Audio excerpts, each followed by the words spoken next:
نحمده ونصلي على رسوله الكريم اللهم صل على محمد وعلى آل محمد كما صليت على إبراهيم وعلى آل إبراهيم إنك حميد مجيد اللهم بارك على محمد وعلى آل محمد كما باركت على إبراهيم وعلى آل إبراهيم إنك حميد مجيد عن عمر بن الخطاب رضي الله تعالى عنه قال سمعت رسول الله صلى الله عليه وسلم يقول إنما الأعمال بالنيات وإنما لكل امرئ ما نوى فمن كانت هجرته إلى الله ورسوله فهجرته إلى الله ورسوله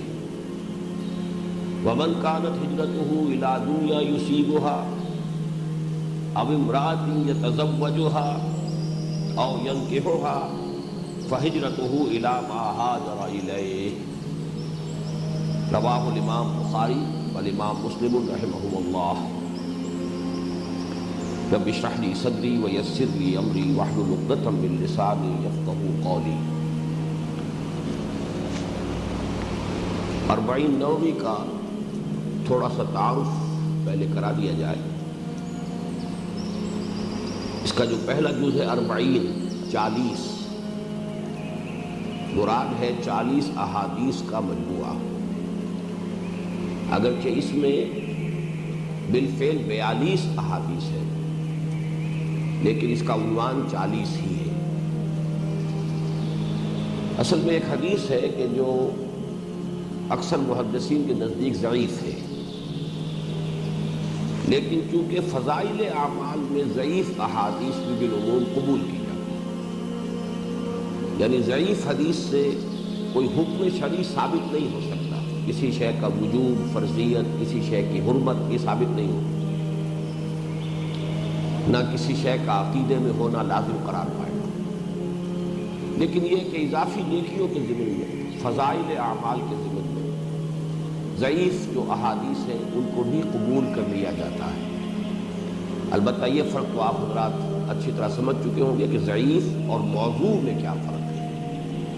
موضوع وہ ہے کہ جس کے بارے میں قطعیت کے ساتھ یہ معلوم ہو چکا ہو کہ وہ گھڑی، وہ باقاعدہ بنائی گئی ہے، لیکن ضعیف حدیث وہ ہے کہ جس کی سند میں کہیں ضعف ہے، باقی اس کے بارے میں یہ شک نہیں ہے کہ وہ کسی نے جان بوجھ کر گھڑی ہے، بنائی ہے۔ تو ضعیف حدیث اور بہت سی ضعیف حدیثیں ایسی ہیں کہ جن میں حکمت کے بڑے بڑے قیمتی موتی موجود ہیں۔ اس لیے یہ بات جان لیجئے کہ بڑی منطقی سی بات ہے کہ کسی بات کا صحیح ہونا ایک مختلف بات ہے، اس کا صحیح ثابت ہو جانا ایک بالکل دوسری بات ہے۔ بہت سے حقائق ایسے ہیں کہ جنہیں ثابت نہیں کیا جا سکتا۔ آج کل تو ہمارے ہاں یہ معروف ہے کہ کوئی مقدمہ بھی 100% سچائی کے ساتھ ثابت نہیں کیا جا سکتا، جیتا نہیں جا سکتا، کچھ نہ کچھ جھوٹ اس میں شامل کرنا پڑتا ہے لازماً، تب کہیں جا کر وہ سچی بات بھی ثابت ہو پائے۔ تو یہ جو محدثین نے رحمہم اللہ جو معیارات اپنے بنا لیے تھے، ظاہر بات ہے کہ انہوں نے جو حدیث کسی بھی ان کے معیارات جو ہے معین ان سے وہ ساقط ہوئی، انہوں نے اس کو قبول کرنے سے انکار کر دیا۔ لیکن ہو سکتا ہے کہ بہت سی صحیح احادیث بھی در حقیقت صرف پایہ ثبوت کو نہ پہنچنے کی وجہ سے، سند میں کسی ضعف کی وجہ سے ضعیف قرار دے دی گئی ہو۔ اس وجہ سے ضعیف احادیث سے بہت زیادہ الرجی جو بعض حضرات کو ہوتی ہے وہ صحیح نہیں ہے۔ یہ بات صحیح ہے کہ ضعیف حدیث سے بہرحال کوئی حکم شرعی ثابت نہیں ہوگا، کسی شے کا عقیدے کا لازمی جز ہونا اس سے ثابت نہیں ہوگا، لیکن یہ کہ اگر کوئی علمی بات ہے، کوئی قدر و قیمت کی بات ہے، کوئی حکمت کی بات ہے، اسی طریقے سے فضائل اعمال کے ضمن میں کوئی بات ہے تو اس کو قبول کر لیا جائے گا۔ تو ایسی ایک حدیث ہے جو ویسے تو حضرت علی، عبداللہ ابن مسعود، حضرت معاذ ابن جبل، عبداللہ ابن عمر، عبداللہ ابن عباس، انس ابن مالک، ابو ہریرہ اور ابو سعید رضی اللہ تعالی عنہم اجمعین، ان سب سے تقریباً مروی ہے، لیکن یہ کہ کہیں نہ کہیں نیچے سند میں آ کر ضعف ہو جاتا ہے۔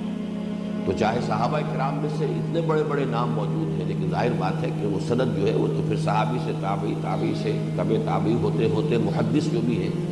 جو چھان پٹک کر رہا ہے اس تک وہ پوری کڑیاں صحیح صحیح پہنچی ہوں گی تب وہ اس کو اپنے معیار کے مطابق قبول کرے گا۔ اس حدیث کے الفاظ یہ آئے ہیں من حفظ علی امتی 40 حدیثا من امر دینہا بعثہ اللہ تعالی یوم القیامت فی زمرۃ الفقہاء والعلماء وفی روایت فی زمرۃ الشہداء وفی روایت قیل له ادخل من ای باب الجنہ۔ کنز العمال ایک یہ کتاب ہے، حدیث کا مجموعہ ہے، اس میں یہ حدیث درج ہے۔ اس کا عام طور پہ ترجمہ یہ کر دیا گیا ہے کہ جس کسی شخص نے میری امت کے میں سے کسی شخص نے 40 حدیثیں دینی معاملات کے بارے میں یاد کر لی تو اللہ تعالیٰ اس سے قیامت کے دن اٹھائے گا علماء اور فقہاء کے زمرے میں، اور دوسری روایت میں شہداء کے طبقے میں، اور ایک تیسری روایت میں آیا ہے کہ قیامت کے دن اس سے کہا جائے گا کہ جنت کے جس دروازے سے چاہو داخل ہو جاؤ۔ لیکن مجھے اس ترجمے پہ تھوڑا سا اشکال ہے کہ حفظہ کے بعد علی آیا ہے، من حفظ علی امتی،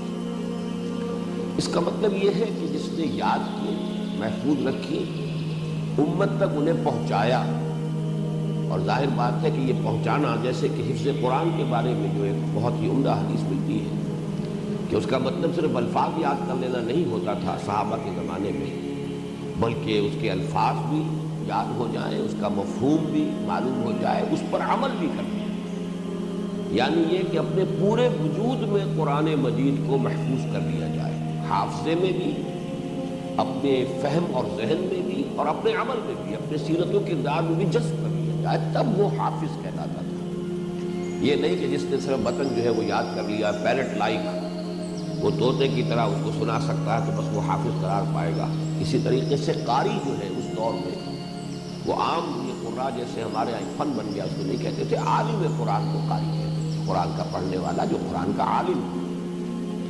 تو یہاں بھی میں سمجھتا ہوں کہ من حفظ علی امتی، اس کے اندر